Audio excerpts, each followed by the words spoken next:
Hello students, welcome to my class. आज हम लोग फिर से जो आप लोगों का पेपर है ज्योग्राफी मेथड, उसी से एक नए टॉपिक के साथ आज हम लोग उपस्थित हैं। तो जैसे कि आप लोगों ने पिछले क्लास में ऑब्जेक्टिव ऑफ ज्योग्राफी टीचिंग के बारे में जाना, तो उसी क्रम को हम लोग आगे बढ़ाते हुए आज हम लोग चर्चा करेंगे importance of geography at elementary levels. इसके दो लेवल्स हैं, एलिमेंट्री और सेकेंडरी।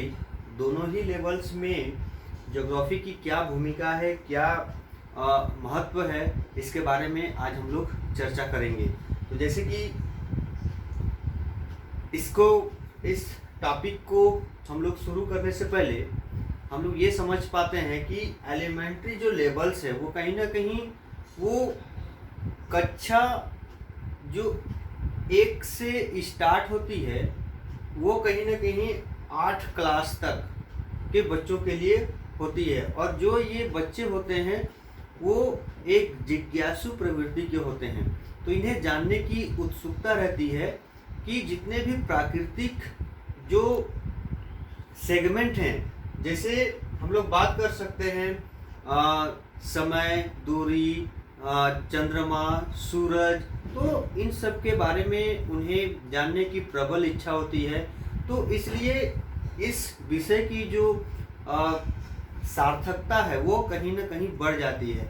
तो इसको हम लोग एक एक करके क्रम के अनुसार की पॉइंट के माध्यम से हम लोग इसको चर्चा करेंगे कि किस तरह से प्राथमिक स्तर पर भूगोल का महत्व हम लोग देख पाते हैं और इसकी क्या भूमिका है प्राथमिक स्तर में।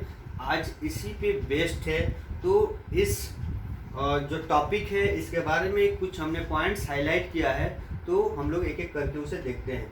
पहला जो हमने यहाँ पर ऐड किया है, अपने व्यक्तिगत अनुभव से अपने आसपास को जानने में छात्र की सहायता करना। बच्चे आसपास में बहुत सारे ऐसे प्राकृतिक घटकों को देखते हैं, तो उन्हें एक जिज्ञासा उत्पन्न होती है कि हम क्यों ना इसके बारे में जाने। तो इसके लिए भी भूगोल का महत्व बढ़ जाता है। दूसरा हम लोग बात करते हैं विद्यार्थी में प्रकृति अध्ययन और प्रेक्षण के प्रति रुचि जागृत करना। प्रकृति का जो अध्ययन है, प्रकृति के बारे में जो जानकारी है, वो कहीं ना कहीं हर एक बच्चों में देखने को मिलती है और वे जानने की ये कोशिश करते हैं कि जो ये प्राकृतिक जो घटनाएं हैं वो कैसे होती है। आगे जो हम लोग बात करते हैं, छात्र को मानसिक संरचनाओं जैसे समय, आकाश, ऋतु आदि ज्ञान की समझ विकसित एवं कार्य कारण की समझ का विकास करना।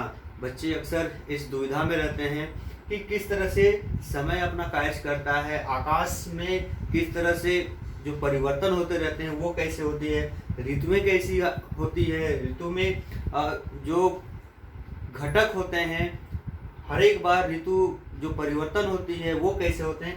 तो इन सब के बारे में जो समझ है उसको कहीं ना कहीं विकसित कराने का कार्य ज्योग्राफी के माध्यम से हो सकता है। इसलिए भी प्राथमिक स्तर पर भूगोल की जो महत्व है उसको हम लोग देख पाते हैं। आगे हम लोग बात कर रहे हैं स्थानीय विशेषताओं के साथ साथ छात्र में देश विदेश की प्रमुख विशेषताओं से परिचित कराना।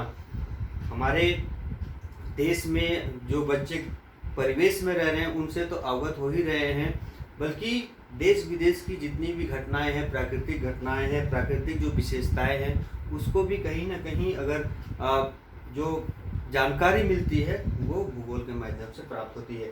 आधारभूत भौगोलिक शब्दों का ज्ञान कराना। जितने भी भौगोलिक शब्द हैं, जैसे हम लोग पहले भी जिक्र किए, ऋतु, आकाश, सूर्य, पृथ्वी, ग्रह, जितने भी भौगोलिक शब्द हैं सब की जानकारी बच्चों में कहीं ना कहीं भूगोल के माध्यम से प्राप्त होती है। आगे हम लोग देख सकते हैं, छात्रों को पर्यावरण स्वच्छता के मध्य से अवगत कराना। और ये अभी का कॉन्सेप्ट है, हमने बार बार इस जो सेगमेंट है उसको हमने बार बार जिक्र किया है, पर्यावरण स्वच्छता। ये एक बहुत ही इम्पोर्टेंट चैप्टर है जो कहीं ना कहीं हर एक करिकुलम में आज विकसित हो रही है और ये बढ़ती हुई जनसंख्या के लिए बहुत ही आवश्यक है। बच्चों में इसके प्रति अगर हम लोग अवेयरनेस कराते हैं तो वो कहीं ना कहीं भूगोल के महत्व को दर्शाता है। प्रकृति प्रेम एवं भूगोल विषय में रुचि जागृत करना। अगर प्रकृति से प्रेम करने का जो बात यहाँ पर सामने घटित होता है, हम लोग जानकारी हासिल करते हैं, प्रकृति से नज़दीकियाँ अगर बच्चों में हम लोग ला पाते हैं तो वो कहीं ना कहीं भूगोल के विषय के अंतर्गत ही सार्थक हो पाती है। तो कुछ की पॉइंट्स के साथ हमने आज इस वीडियो में आप लोगों को बताया कि प्राथमिक स्तर पर भूगोल का क्या महत्व है। आगे के क्लास में फिर इसी को आगे बढ़ाते हुए और भी पॉइंट के साथ हम लोग इसका जिक्र करेंगे। तब तक के लिए थैंक यू।